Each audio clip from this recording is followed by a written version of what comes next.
We have historical records that allow us to know how the ancient Greeks dressed, how they lived, how they fought. But how did they think? One natural idea is that the deepest aspects of human thought, our ability to imagine, to be conscious, to dream, have always been the same. Another possibility is that the social transformations that have shaped our culture may have also changed the structural columns of human thought. We may all have different opinions about this. Actually, it's a long-standing philosophical debate. But is this question even amenable to science? Here, I'd like to propose that in the same way that we can reconstruct how the ancient Greek cities looked like, just based on a few bricks, that the writings of a culture are the archaeological records, the fossils of human thought. And in fact, doing some form of psychological analysis of some of the most ancient books of human culture, Julian Jaynes came in the 70s with a very wild and radical hypothesis.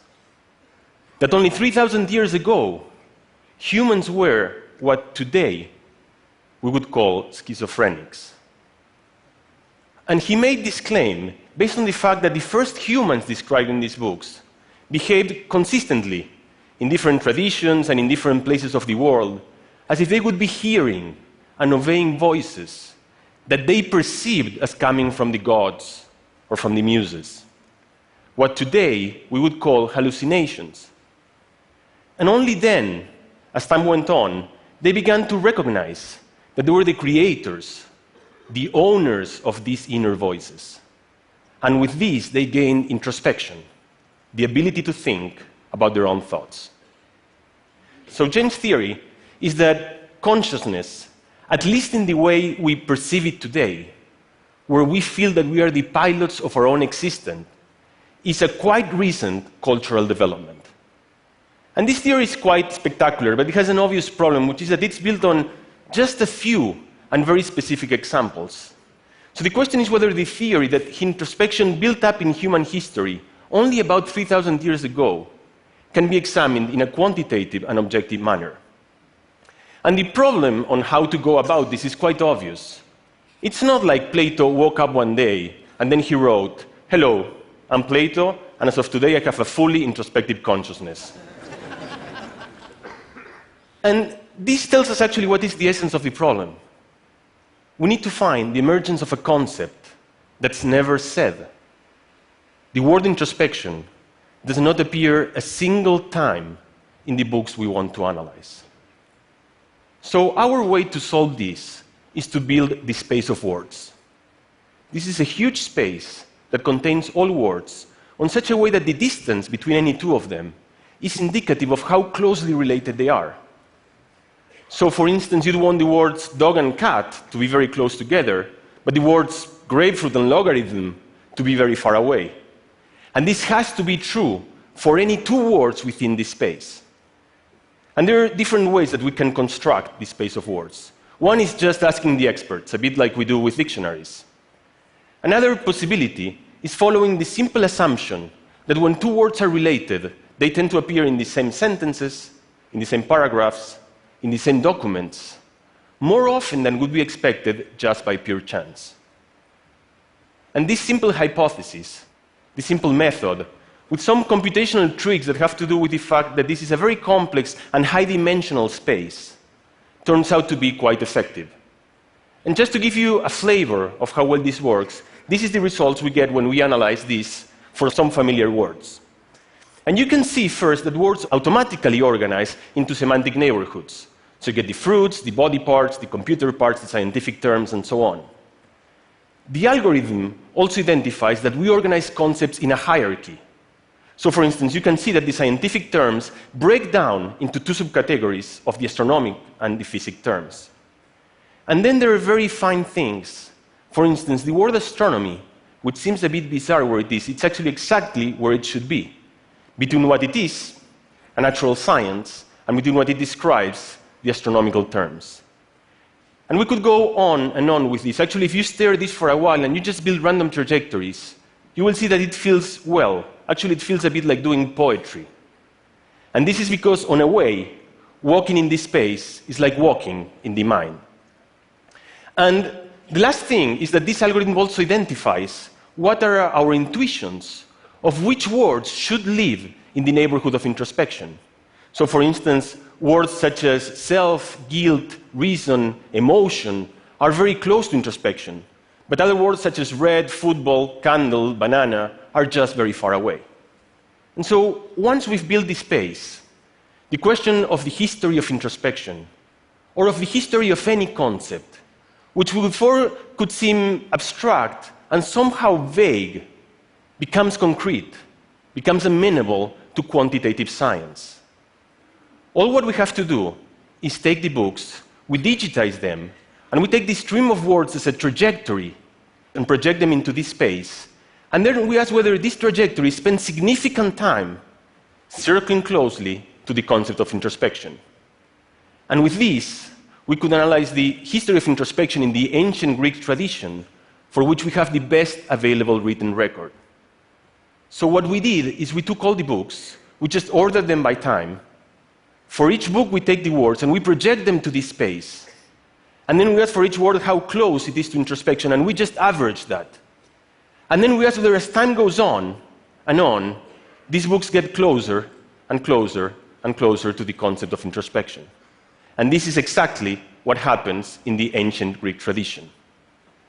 So you can see that for the oldest books in the Homeric tradition, there is a small increase with books getting closer to introspection, but about 4 centuries before Christ, this starts ramping up very rapidly to an almost 5-fold increase of books getting closer and closer and closer to the concept of introspection. And one of the nice things about this is that now we can ask whether this is also true in a different independent tradition. So we just ran the same analysis on the Judeo-Christian tradition, and we got virtually the same pattern. Again, you see a small increase for the oldest books in the Old Testament, and then it increases much more rapidly in the new books of the New Testament, and then we get a peak of introspection in the work Confessions of St. Augustine, about 4 centuries after Christ. And this was very important, because St. Augustine had been recognized by scholars, philologists, historians, as one of the founders of introspection. Actually, some believe him to be the father of modern psychology. So our algorithm, which has the virtue of being quantitative, of being objective, and of course of being extremely fast, it just runs on a fraction of a second, can capture some of the most important conclusions of this long tradition of investigation. And this is, in a way, one of the beauties of science, which is that now this idea can be translated and generalized to a whole lot of different domains. So in the same way that we asked about the past of human consciousness, maybe the most challenging question we can pose to ourselves is whether this can tell us something about the future of our own consciousness. To put it more precisely, whether the words we say today can tell us something of where our minds will be in a few days, in a few months, or a few years from now. And in the same way, many of us are now wearing sensors that detect our heart rate, our respiration, our genes, on the hopes that this may help us prevent diseases. We can ask whether monitoring and analyzing the words we speak, we tweet, we email, we write, can tell us ahead of time whether something may go wrong with our minds. And with Guillermo Secchi, who has been my brother in this adventure, we took on this task. And we did so by analyzing the recorded speech of 34 young people who were at a high risk of developing schizophrenia.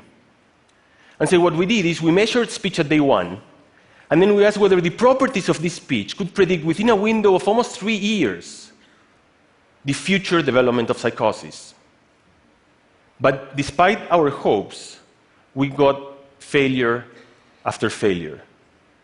There was just not enough information in semantics to predict the future organization of the mind. It was good enough to distinguish between a group of schizophrenics and a control group, a bit like we had done for the ancient texts, but not to predict the future onset of psychosis. But then we realized that maybe the most important thing was not so much what they were saying, but how they were saying it. More specifically, it was not in which semantic neighborhoods the words were, but how far and fast they jumped from one semantic neighborhood to the other one. And so we came up with this measure, which we term semantic coherence, which essentially measures the persistence of speech within one semantic topic, within one semantic category. And it turned out to be that for this group of 34 people, the algorithm based on semantic coherence could predict with 100% accuracy who would develop psychosis and who would not. And this was something that could not be achieved, not even close, with all the other existing clinical measures. And I remember vividly while I was working on this, I was sitting on my computer and I saw a bunch of tweets by Polo. Polo had been my first student back in Buenos Aires, and at the time he was living in New York. And there was something in these tweets. I could not tell exactly what, because nothing was said explicitly. But I got this strong hunch, this strong intuition that something was going wrong. So I picked up the phone and I called Polo, and in fact he was not feeling well. And this simple fact that reading in between the lines, I could sense through words his feelings was a simple but very effective way to help. What I told you today is that we are getting close to understand how we can convert this intuition that we all have, that we all share, into an algorithm. And on doing so, we may be seeing in the future a very different form of mental health, based on objective, quantitative, and automated analysis of the words we write, of the words we say. Gracias.